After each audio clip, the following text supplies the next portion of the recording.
श्री शिवाय नमस्तुभ्यम दोस्तों, मेरे चैनल ओम रूही ब्लॉग में मैं रूही मिश्रा अपने चैनल में आप सभी का स्वागत करती हूं। आज मैं आप सभी को 2 सितंबर को अमावस्या पड़ रही है, संपूर्ण जानकारी शेयर करूंगी और साथ ही इस दिन सभी सुहागिन महिलाओं को 2 कार्य नहीं करना चाहिए। अगर आप पीपल के वृक्ष की परिक्रमा करते हैं, अगर आपको वृक्ष नहीं मिलता तो हम कैसे पूजन करें, साथ ही पीरियड्स आ जाए तो कैसे पूजन करें, क्या हमें फल मिलेगा, इससे जुड़ी सभी जानकारी आपको इस वीडियो में मैं देने वाली हूं। तो वीडियो के अंत तक बने रहिएगा। संपूर्ण जानकारी प्राप्त करके वीडियो को लाइक और कमेंट में महादेव का नाम जरूर लीजिएगा। सोमवती अमावस्या, जब भी अमावस्या सोमवार को पड़ती है तो सोमवती अमावस्या के नाम से जानते हैं और हम सभी को सुहागिन महिलाओं को फेरी जरूर देना चाहिए। और हम जब फेरी देते हैं तो बहुत सारे लोगों को पीपल के वृक्ष नहीं मिल पाते हैं, तो ऐसे में वो क्या करें।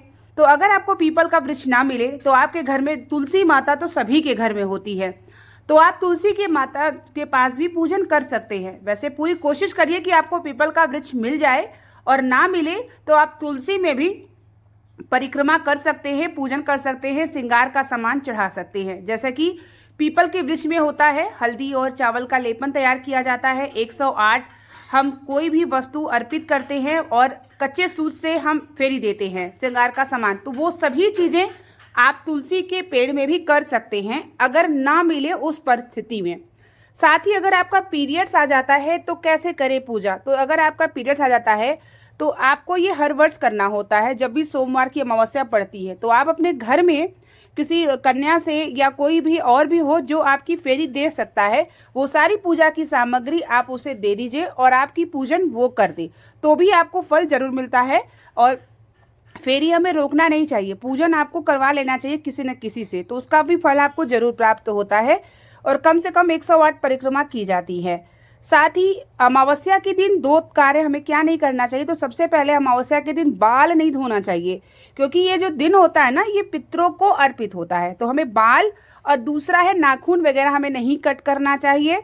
और 2 कार्य इस दिन हमें जरूर करना चाहिए। एक है पितरों के नाम का दीपक, शाम के समय अपने मुख्य द्वार पे दीपक जलाइए, और या अगर पीपल का वृक्ष मिल जाए तो सबसे सर्वश्रेष्ठ है, क्योंकि पीपल के वृक्ष में पितरों देवता का निवास होता है, तो वहां भी जला सकते हैं। नहीं तो अपने मुख्य द्वार पे, और ना तो आप अपने रसोई घर का जो पानी पीने का स्थान होता है, जो जल का स्थान होता है, वो पितरों का स्थान होता है। तो हर अमावस्या के दिन आपको शाम के समय जब सूर्यास्त होने लगता है तो आपको जो है थोड़ा सा चावल का ढेर करिए, एक लंबी बाती का तेल का दीपक होना चाहिए। जब हम पितरों के निमित्त दीपक जलाते हैं तो तेल का दीपक होता है, तो सरसों के तेल का दीपक अमावस्या के दिन, हर अमावस्या के दिन आप जरूर जलाइए। अगर पितृ दोष होंगे ना तो वो जरूर समाप्त हो जाएंगे।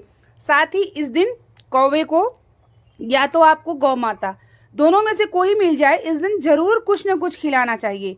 अमावस्या के दिन हमारे पितृ जो है आते हैं, और अगर आपने उनके निमित्त कुछ न कुछ कार्य करते हैं, जैसे कि दान भी करते हैं उनके नाम का, तो आपके घर में पितृदोष नहीं लगता है ना। तो इस बात का ध्यान रखिएगा कि हर अमावस्या के दिन सभी परिवार के लोग कुछ न कुछ नियम जरूर बनाया करिए। चाहे तो आप वृक्ष के नीचे शाम के समय कुछ अन्न डाल दीजिए, जैसे कि आटे में थोड़ा सा शक्कर डाल के डाल दीजिए, ताकि चींटियां ग्रहण करती है ना, तो उससे भी हमारे पितरों को मिलता है। तो चाहे आप कौवे को रूप में खिला दीजिए, चाहे गौ माता को, चाहे चींटियों को, आप किसी भी प्रकार से करिए, जरूर किया करिए। सभी माताओं बहनों को अपने परिवार की उन्नति के लिए, क्योंकि हमारे जब पितृ संतुष्ट होते हैं ना तो हमारे कामों में ना कभी कोई रुकावट नहीं होती, आपके सारे काम अपने आप बनते चले जाते हैं।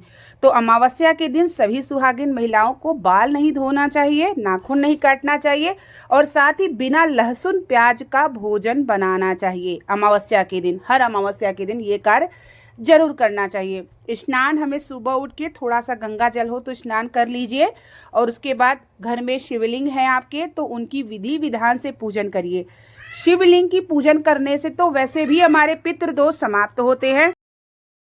हर अमावस्या का अपना महत्व होता है, लेकिन जब ये सोमवार की अमावस्या पड़ती है तो सोमवती अमावस्या के दिन जो भी माताएं बहनें पीपल के वृक्ष के नीचे फेरी लगाती हैं, 108 कच्चे सूत का अर्पित करती हैं, दीपक, भोग और श्रृंगार का सामान अर्पित करती हैं, तो उनके अखंड सौभाग्य की वृद्धि होती है। और आप फेरी अगर अभी तक नहीं लगाए हैं तो अगर आप लगाना चाहते हैं तो आप इस साल से भी शुरू कर सकते हैं। साथ ही अगर आपकी पीरियड्स आ जाए तो किसी परिवार के सदस्य से पूजन आप जरूर कराइए। जैसे आप पूजन करते हैं उसे बता दीजिए। पूजन कराने के बाद उसे कुछ दक्षिणा भी दे दीजिएगा, ताकि उसका जो है आपका जो किया हुआ पूजा आपने दक्षिणा दे दिया तो आपको फल जरूर प्राप्त होगा। और अमावस्या के दिन तो हमें किसी ब्राह्मण को या किसी को जो है दान किसी भी रूप में जरूर करना चाहिए, चाहे पैसे के रूप में, अन्न के रूप में, कोई ना कोई दान का स्वरूप आपका जरूर होना चाहिए अमावस्या के दिन। और साथ ही शाम के समय, प्रदोष काल के समय दीपक अपने रसोइया घर में जरूर जलाया करिए। ये कार्य आप नियम बना लीजिए कि हर अमावस्या के दिन आपको करना जरूर से जरूर है। साथ ही शिव जी की आराधना आप करते रहिए और अमावस्या के दिन भी आपको शिव जी का अच्छे से स्नान, श्रृंगार, ये सभी कार्य जरूर से जरूर करना चाहिए। तो भादव मास की जो अमावस्या तिथि है वो 2 सितंबर को पड़ रही है और दिन सोमवार है। तो सोमवती अमावस्या के नाम से हम सभी जानेंगे। और आप सभी इस दिन जो है दीपक पितरों के निमित्त जलाइए, पूजन आराधना करिए, परिक्रमा फेरी करिए। और अगर आपको पूरी विधि चाहिए कि पीपल के वृक्ष की परिक्रमा पूजा विधि कैसे होती है, कैसे परिक्रमा किया जाता है, तो आप मुझे कमेंट में ज़रूर बताइएगा। और अगर आपको नहीं मिलता तो आप तुलसी के गमले में भी पूजन कर सकते हैं। तो उम्मीद करेंगे कि वीडियो आपको अच्छे से समझ में आ गई होगी। बने रहिए मेरे चैनल पे, बहुत ही महत्वपूर्ण जानकारी मैं आपको सही जानकारी शेयर करती हूँ ताकि आप तक प्राप्त हो और आपके मन में ना किसी भी प्रकार की दुविधा ना हो और आप भक्ति करके अपने जीवन को सार्थक करिए। मिलते हैं नेक्स्ट वीडियो के साथ, तब तक के लिए श्री शिवाय नमस्तुभ्यम। हर हर महादेव।